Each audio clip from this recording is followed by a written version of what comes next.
Well, my wife and I were both in the pharmaceutical business, and we traveled all the time, and we couldn't find satisfactory accommodations for our 5 labs that we had at the time.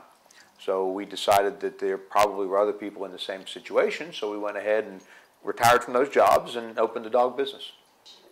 Well, what we're all about, we're a cage-free dog daycare, boarding, and daycare facility.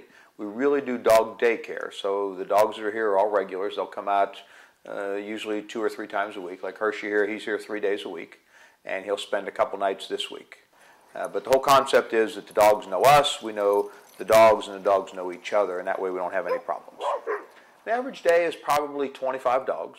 They start coming in about 6:30 in the morning. Last one will usually be out probably 7:30. And during the day, it's just kind of keeping up with 25 dogs as they run around. And some of them will not eat breakfast before they come, so we have to feed them breakfast. Others will get lunch or dinner if they're going to get picked up late. Well, we've got all kinds of fun stories. We've got one dog here today who's a golden retriever, and he lives in a little tiny yard. If you'll see him outside, all he does is run these little tiny circles, and his backyard is probably half as big as this room. So his world is just about running around in circles. So even if he's in a big field and we'll try to catch him later, he will run little tiny circles because he's just programmed to do that.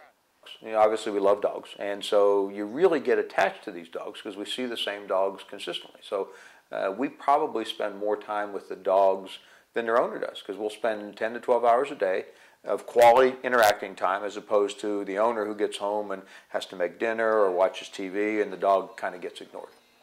Well, you know, people always say that they're long hours, but we work from home, which is easy. So there's no commute anywhere. We don't fight traffic. So, you know, most people from the time they leave their house in the morning until they get home at night put in a good 12-hour day. And we put in a 12-hour day, but we're at home.